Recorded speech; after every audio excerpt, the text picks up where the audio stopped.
Yesterday, Robin and I were getting ready for a presentation here at a university here in Victoria, and we're all dressed and ready, and we're just rushing out the door, and Robin forgets something. She runs upstairs.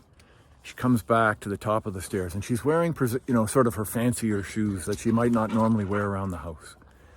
And the heel of those shoes catches the top stair and launches her face first, head first, down those stairs until she lands at the bottom on our stone floor with her face and head, right?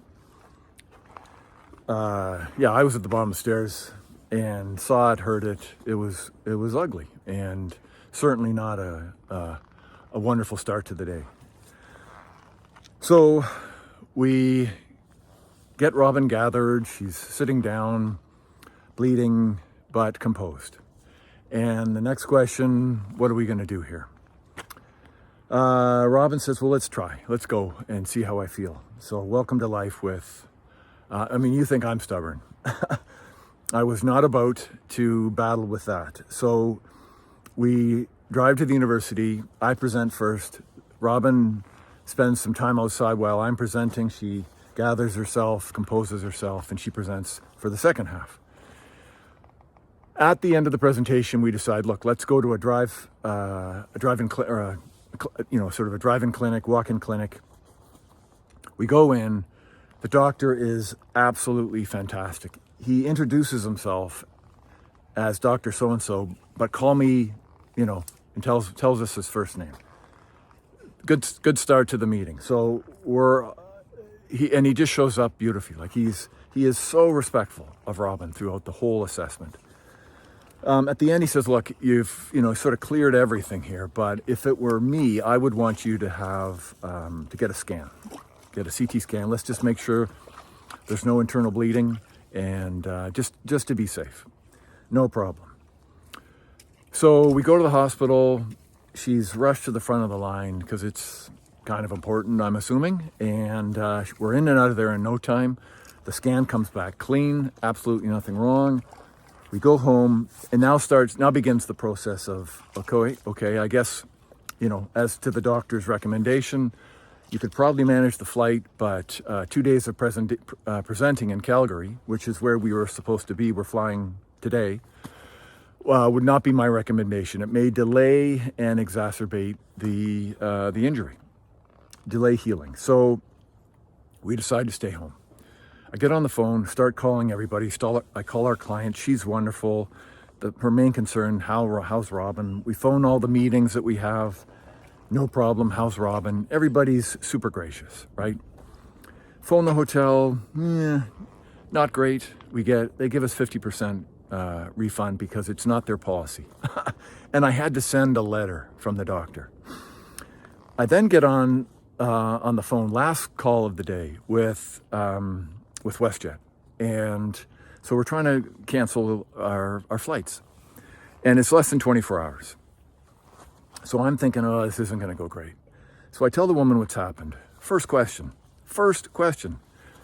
How's your wife? How's Robin? And I tell her, and she says, okay, no problem. And I said, I've got a letter. I can send. She said, I don't need a letter. So she postpones the flight, cancels the flight, refunds the money, yada, yada, yada. At the end of the conversation, she says, Jason, would you mind if I pray for your wife, if I pray for Robin? And we're not religious in any way, shape, or form, but we certainly believe in the power of prayer. And I said, of course you can pray for Robin. So the conversation goes on. She says, please pass on my best wishes to Robin and tell her that I'm thinking of her and I'm praying for a speedy recovery and healing. Blah, blah, blah, blah, blah. And I hang up the phone and I think to myself, wow. For those of you that have listened to some of these videos before, okay, just hold on, bud, hold on. You've heard me say at the end, to be kind to yourself, be kind to others, share the love. That example yesterday, that was a living, walking example of sharing the love. Such a small gesture of care for Robin and her intention to pray for her, to help her heal faster. That was sharing the love. And it took about, I don't know, maybe 10 seconds in total. And it made all the difference. Do you think we're gonna fly with WestJet again? What do you think? Of course we're gonna fly. That gesture alone, and I know there's nightmare stories out there.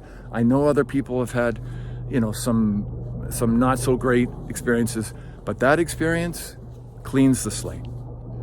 That's impressive. That is a people-centered interaction, right? Her care was not about saving money for WestJet. Her care was about us and how we were going to be at the end of that call and what she could do to help us. And she did it.